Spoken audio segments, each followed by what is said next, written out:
우리 성가대 찬양 대단히 감사합니다. 열심히 찬양하는데 박수 반응은 늘 한 50점밖에 안 되는 것 같아요. 보면은 자, 여러분 큰 격려 박수 한번 보내주세요. 자신감 있게.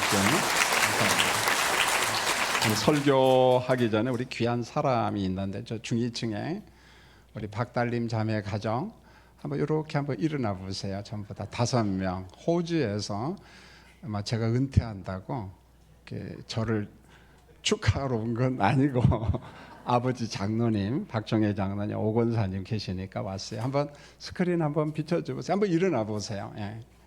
로버트 일어나시고요. 예. 세 자녀 딸도 일어나고 아들 막둥이도 일어나고 한번 박수 보내주세요. 감사합니다. 예. 고맙습니다. 아마 호주는 지금 2주 방학이래요. 그래서 잠시 한국에 왔다가 이제 다음 주에 다시 돌아가게 되었습니다. 오늘 제가 준비한 말씀은 마가복음 9장 오늘 본문을 읽었지만은 단순히 본문만 메이는 건 아니고 마가복음 9장 전체 속에서 해석하려고 합니다. 마가복음 9장 34절에 보면은 예수님의 제자들이 길을 가다가 서로 논쟁을 합니다. 그 주제가 뭐냐? 우리 중에 누가 크냐는 거죠. 자, 우리 중에 누가 높은 사람이 될 것이냐 그런 논쟁을 합니다.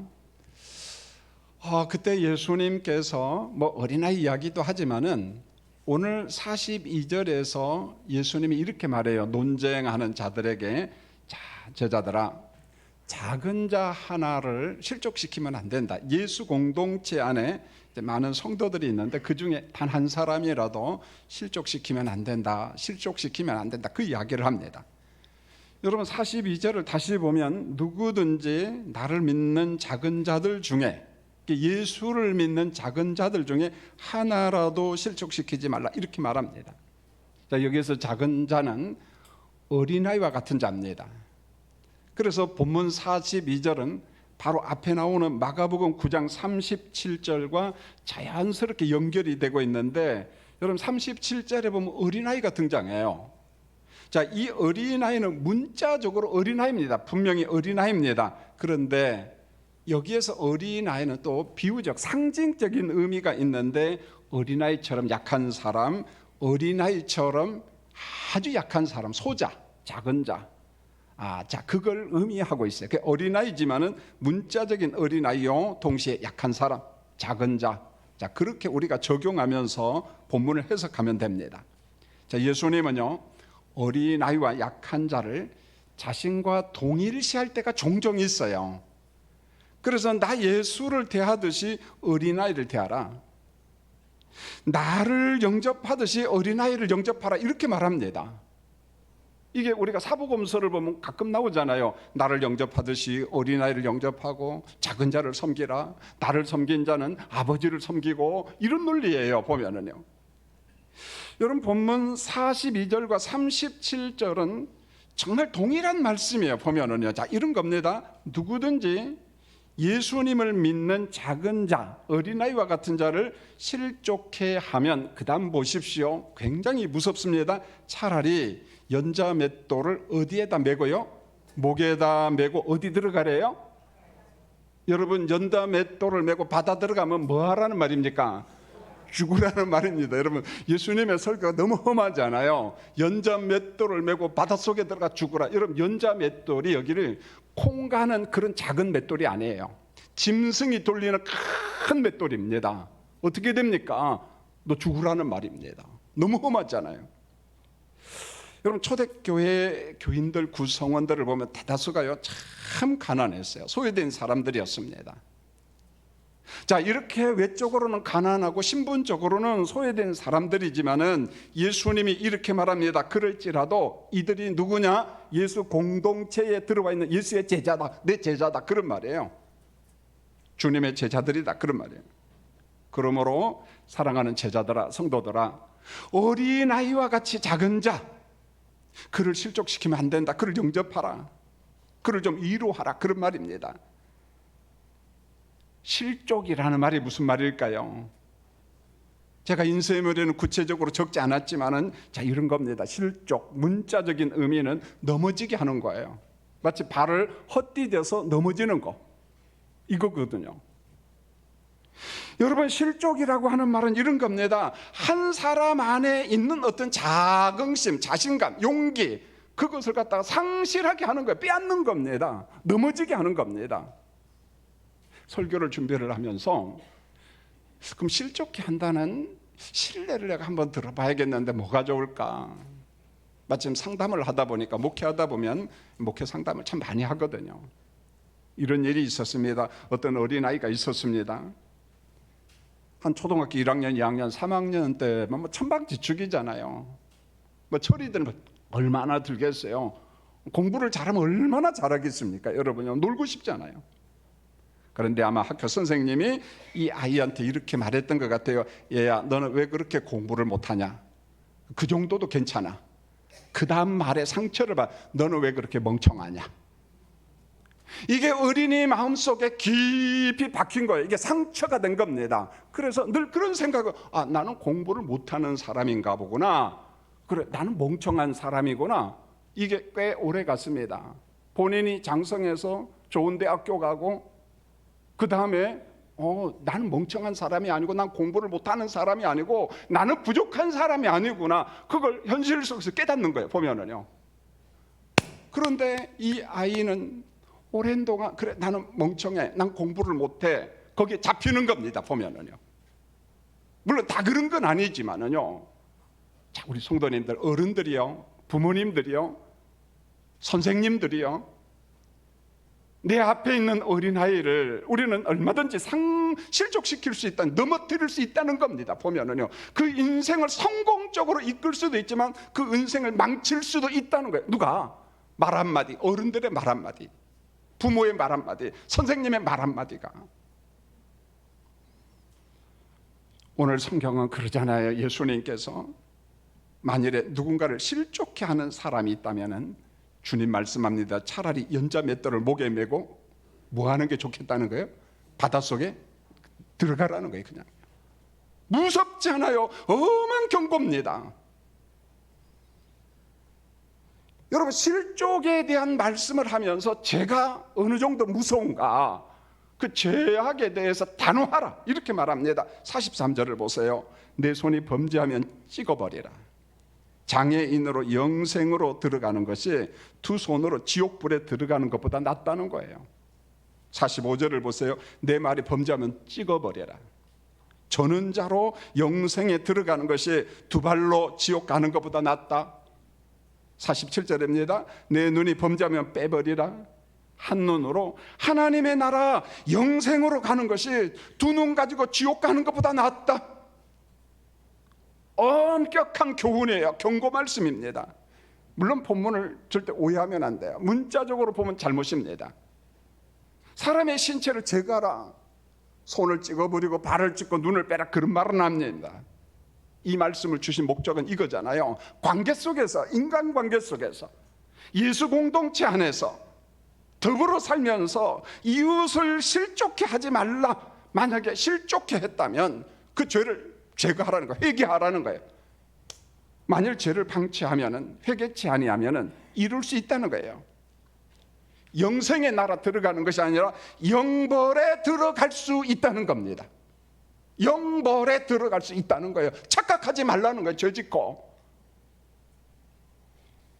여러분, 사람을 사람답게 만드는 것들이 참 많잖아요. 자기의 어떤 정신세계, 이성을 가지고, 그리고 내가 하는 말을 가지고, 외적으로 드러난 손과 발, 눈을 가지고 내 인품을 갖다가 좀 멋지게 고상하게 만들 수 있고, 상대방도 그렇게 만들 수 있습니다. 그런데 이와 같은 것들이요, 어느 때는 죄를 생산하는 도구가 됩니다. 죄를 만드는 도구가 되는 거예요. 자, 우리 주변을 한번 보세요. 사람들 중에 일부는 이유가 있겠지요. 스스로 자기 목숨을 끊어요. 자살이잖아요.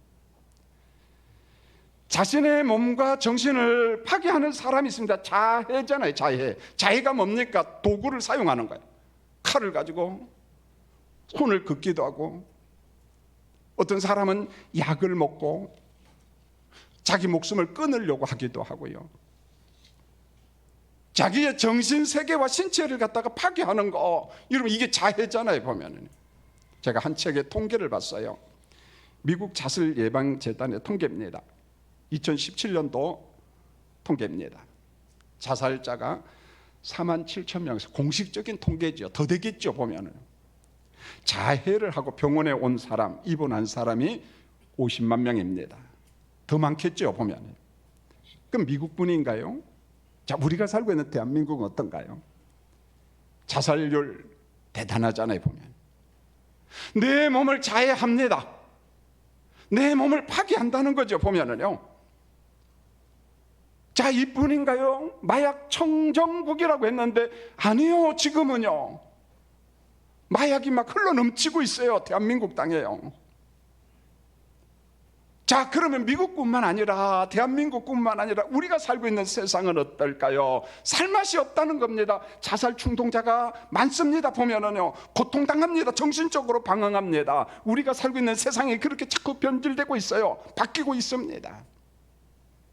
여러분, 사회심리학 중에 행동주의 심리학을 하는 사람들, 이 학문은요 심리학 중에서 가장 늦게 발전됐어요. 뭐 임상, 발달, 인지 뭐 등등 여러 가지가 있는데 이 사람들의 글을 쭉 보면은 참 좋은 것 중에 하나가 이겁니다. 이들은 자살과 자해 여러 가지 문제점을 우리는 적극적으로 행동주의 행동으로 취하자는 겁니다. 그래서 이 사람들의 상담 원리 중에 1번이 뭐냐? 멈추게, 스탑이에요. 스탑. 자, 하던 것을 멈춰라. 이게 이 사람들의 심리 철학의 1순위입니다 보면. 그래서 충동적인 어떤 감정, 충동적인 행동을 멈춰라. 당신의 감정이 원하는 대로 행동하지 말라. 그래서 스탑이야, 스탑. 멈춰.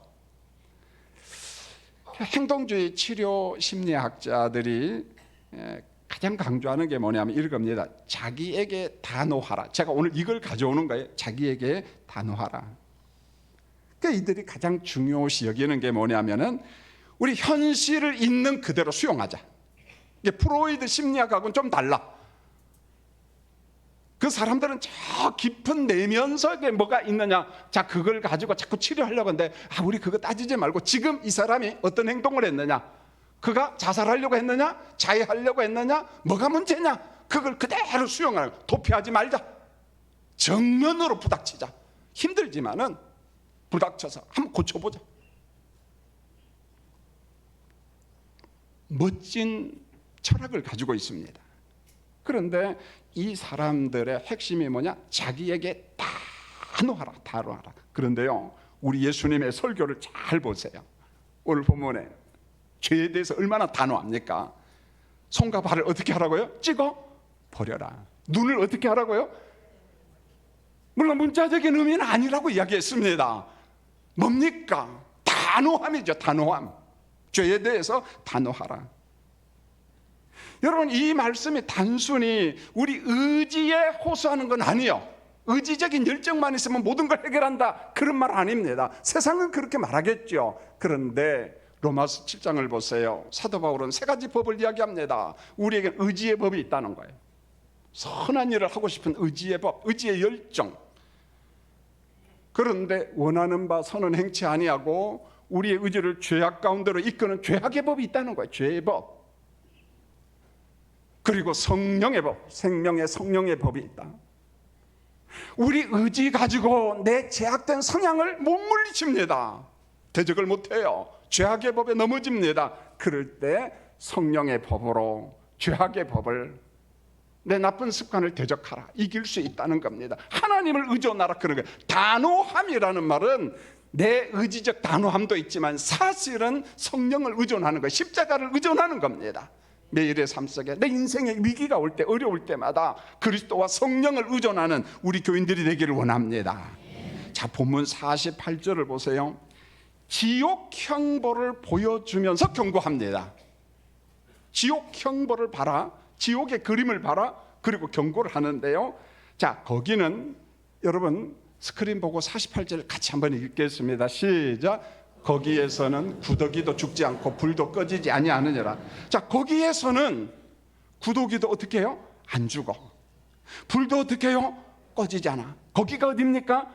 지옥이래. 여러분, 본문은요, 이사야 선지자가 예언한 것을 예수님이 인용한 거예요. 이사야서 66장 24절을 보면은 패역한 백성들은 벌레도 죽지 않고 불도 꺼지지 않는 영원한 형벌을 밟게 된다, 이렇게 말했어요. 구더기 안 죽어, 지옥은 불도 꺼지지 않아, 영벌이에요. 영원한 심판입니다. 지금 이사야 선지자가 그 이야기를 하고 예수님이 그걸 가지고 옵니다. 자, 48절과 같은 그림이 예수님 당시에 있는 그림입니다. 예루살렘 남쪽에 가면은요, 배설물을 버리고 쓰레기를 버리는 그런 골짜기가 있습니다. 그럼 자연스럽게 죽은 사체를 버리죠. 막 쓰레기를 버리죠. 막 벌레들이 많고 구더기가 많았습니다. 악취가 납니다. 그래서 이것을 해결하기 위해서 불을 지펴 버리는 거예요. 불이 타지요. 연기가 모락모락 나지요. 그래서 예루살렘과 그 동네에 오는 사람들은 그곳을 보면서 이렇게 말했어요. 이건 탄식의 골짜기다. 이건 죽음의 골짜기다. 자, 이렇게 상상을 합니다. 지옥은 어떤 곳일까? 이곳과 같은 거. 불이 타고 있어요. 연기가 나고 있어요. 구더기가 있어요. 벌레도 있어요. 성경에서 말씀한 지옥은 마치 이 죽음의 골짜기와 같은 것이다, 그랬던 겁니다. 자, 예수님은요, 지옥의 심판, 지옥의 영원성을 강조하면서 벌레도 죽지 않고 구더기도 죽지 않는다, 불이 꺼지지 않는다, 이사야 선지자가 한 말을 인용하고 있습니다. 더불어 주신 말씀이 핵심이에요. 오늘 설교 포커스입니다. 그게 뭐냐? 작은 자를 무엇시키지 말아라? 실족시키지 말라, 경고입니다. 여러분, 본문 48절로 50절이 강조하는 것은 지옥이 있어요. 그러나 지옥이 강조점은 아니에요. 자, 지옥이라고 하는 그림을 보면서 지금을 보라는 거예요. 현실을 봐라. 현실, 예수 공동체 안에 작은 자를 실족시키면 안 된다는 거예요. 넘어뜨리면 안 된다는 겁니다. 지옥이라는 그림을 보면서 지금을 보라는 거예요. 내 옆에 있는 교인들을 봐라. 여러분, 본문의 문맥을 자세히 보면은요, 지옥이라고 하는 영원한 형벌을 보여주면서 현재 생활, 지금 우리 공동체를 보라는 거예요. 그리고 인간관계를 경고하고 있는 거예요. 인간관계, 이런 겁니다. 제자들아, 우리 옆에 있는 작은 자 하나라도 실족시키면 안 된다. 교회 공동체 안에 작은 자, 약한 자가 있는데 그들을 일으켜 세우고 그들과 화목하라는 거예요. 잡아주라는 말입니다. 여러분, 제가 한 번 더 강조합니다. 49절을 잘 보세요. 49절은 전통적으로 어떤 해석을 했냐면 지옥을 강조했어요. 지옥. 자, 스크린 봅니다. 읽겠습니다. 시작. 사람마다 불로써 소금치듯 담을 받으리라. 저도 어릴 때부터 이 설교를 엄청나게 들었어요. 지금도 제 머릿속에 그대로 있습니다. 지옥은 어떤 것이냐? 불이 있다, 구더기도 있다, 죽지도 않다. 그리고 불구덩이에 소금을 갖다 뿌리면은 소금이 어떻게 돼요? 톡톡톡톡 튀죠. 주일학교 때 잘 배웠구나. 어떤 분은 그랬습니다. 가마솥을 불러 태우고 소금을 넣으면 톡톡 튀고 그 속에 사람이 들어가서 뜨거. 전 그 영상이 그대로 있어요. 여러분, 분명히 49절은요, 영벌받는 지옥의 영원성을 이야기하고 있습니다. 틀린 말이 아닙니다. 그러나 오늘 본문 속에서 49절과 50절, 48절이 지옥 이야기를 하는 건 아니라는 거예요. 오늘 본문의 문맥을 잘 보세요, 성도님들. 제가 원래 이걸 수요일 날 설교하려고 준비를 다시 난해 구절 설교 풀어서, 근데 수요일 한 100명 조금 더 오는데 아니다, 이걸 은퇴를 눈앞에 두고 그저 성경 해석이나 해야겠다 해서 본문을 오늘 준비했습니다. 여러분, 본문을 잘 보세요. 본문 49절에 불과 소금이 나오죠. 근데 이 불과 소금이 50절로 가면 부정개념으로 가는 것이 아니라 긍정으로 가요. 그러니까 지옥 이야기를 하는 게 아니라는 거예요, 여러분요. 자, 40절로 50절에서 불과 소금은 지옥의 심판 개념이 아니라 이렇게 말씀합니다. 자, 50절 같이 한번 읽어볼까요? 성도님들 스크린 보고 시작. 소금은 좋은 것이로되 만일 소금이 그 맛을 잃으면 무엇으로 이를 짜게 하리요? 너희 속에 소금을 두고 서로 화목하라 하시니라. 소금은 무엇이되? 좋은 것이로되. 이거 어디서 많이 본 설교잖아요. 말씀이잖아요. 이미 마태복음 5장 13절 산상교훈에서 예수님이 설교했어요. 너희는 세상에 무엇이다? 소금이다. 너희는 세상에 무엇이다? 빛이다. 소금 이야기를 했어요. 산상교훈에서. 뭔 말입니까? 제자들아, 너희는 세상의 소금이다. 소금은 자신을 녹여서 음식을 상하지 않게 하잖아요. 기본적으로 음식의 맛을 내잖아요. 부패를 방지합니다. 소금은 희생의 상징이에요. 상징. 그럼 불은 뭡니까? 불. 우리가 성경을 잘 알잖아요. 성령의 불. 예수님의 성령 세례, 불 세례. 여러분, 물 세례는 물을 가지고 죄를 씻어 정화.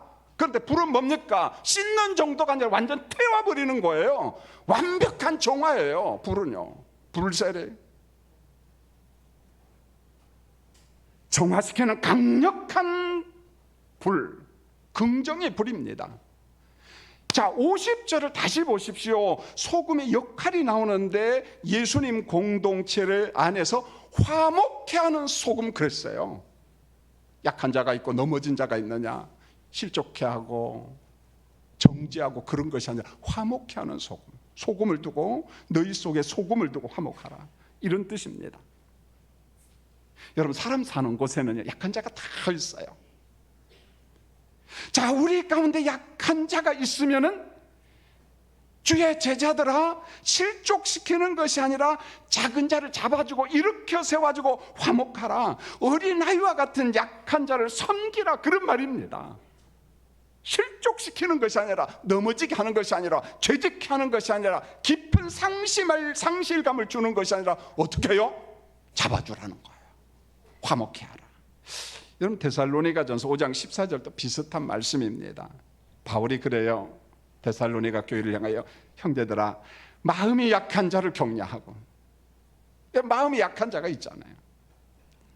힘이 없는 자를 붙들어주고. 여러분, 바울 사도는 예수님의 말씀을 평생 실천하신 분이에요. 이웃을 실족시키는 것이 아니라 우리 위로하는 자가 되라. 위로. 바울이 잘 쓰는 말입니다.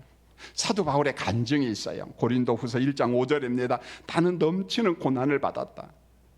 그래서 고린도후서를 보면요, 바울의 고난장이에요. 자, 그러면 어느 정도 고난, 환난인가?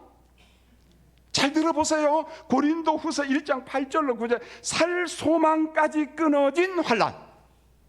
아이고, 나 죽었구나. 이제는 살 소망까지 다 끊어졌다는 거예요. 이제 나는 더는 못 살겠구나. 과연 이런 사람이 있는가? 있는 것 같아요. 암 환자들, 말기 수술했어요. 항암 치료 6차 했어요. 효과가 없습니다. 12차 합니다. 효과가 없습니다. 나중에요, 그분들이 뭐라고 한 줄 아세요? 아유, 나 차라리 죽는 게 낫겠다. 나 항암 치료 못 받아요. 그래요. 죽음을 그리워해요. 그러면 그의 본질 속에 정말 죽음을 그리워할까요? 아니요. 살고 싶은 마음이에요. 그러나 살 소망이 끊어진 거예요. 가끔 신방하다 보면은 상담하다 부도를 크게 맞은 사람들은 절망 가운데 있어요. 제가 종종 이야기하잖아요. 기찻길로 뛰어들어가고 싶은 그 마음, 정말 그 사람이 죽고 싶을까요? 그게 아니잖아요. 전화가 옵니다. 픽업해야죠. 갈등, 이 고뇌. 여러분, 우리가 존경하는 사도 바울은 목회자요, 선교사요, 하나님의 은혜를 많이 받았지만 맨날 즐겁고 희낙낙거리고 너 천만의 말씀이요, 난 살 소망이 끊어졌다는 거예요. 나 이제 죽는구나. 속이 새까맣게 탔습니다. 바울 사도는 극한 환난 가운데 있을 때 하나님이 찾아오셔서 위로를 하는데, 그런데 위로하는 방법이 아주 독특합니다. 디도라고 하는 아들과 같은 목사를 통해서 위로해요. 아들과 같은 사람을 통해서. 고린도후서 7장 6절입니다. 낙심한 자를 위로하시는 하나님이 디도가 엄으로 우리를 위로하셨으니. 낙심한 자를, 바울이 낙심했어요. 낙심. 디도를 통해서 위로합니다. 무슨 말입니까? 바울 사도가 가장 힘들 때 속이 새까맣게 타버리고, 그때 하나님은 디도라고 하는 사람을 통해서 위로하고 계십니다. 사람을 통해서. 성도님들이요, 여러분의 자녀가 여러분을 위로할 겁니다. 부부가 위로할 겁니다. 교인이 위로할 겁니다. 하나님께서 여러분이 가장 힘들 때 누군가 위로자를 붙여줄 겁니다. 이 말이 이겁니다. 하나님의 영이신 성령의 위로를 받은 사람, 경험한 사람을 통해서 또 다른 약한 자, 또 다른 넘어진 자, 그들을 위로할 것이다. 그런 말. 사람을 통해서. 사람은 두 종류가 있어요. 여러분, 어느 유형의 사람인가요? 위로자가 있고요, 화목케 하는 자가 있고 화평케 하는 자가 있습니다. 그 사람을 위해서 울며 기도하고 매달리는 사람이 있어요. 그런데 전부 다 그런 건 아니잖아요. 관계를 파괴하는 사람이 있고 실족해 하는 사람이 있고 내 인생을 넘어뜨리는 사람이 있습니다. 여러분 주위에도 그런 사람이 있을 겁니다. 참 고통스럽죠. 누가 그래요, 이사가면 안 보면 되지. 천만의 말씀이요, 이사가고 안 봐도 어른이에요. 여러분요,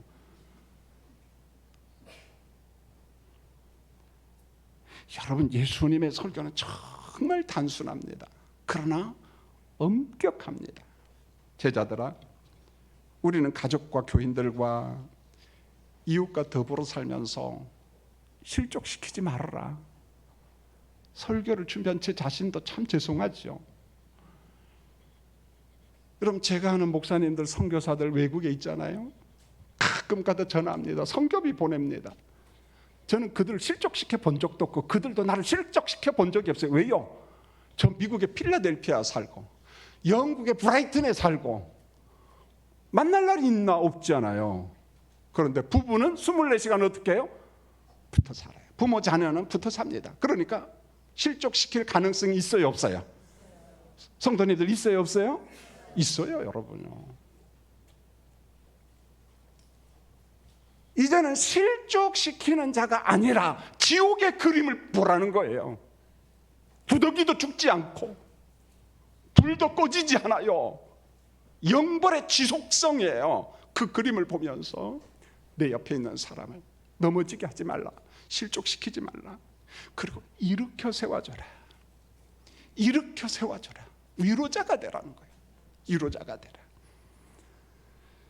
특별히 우리 성도님들, 예수님이 말씀한 가장 작은 자 한 사람, 가장 작은 자 한 사람을 영접하는 게 나 예수를 영접한 것이다.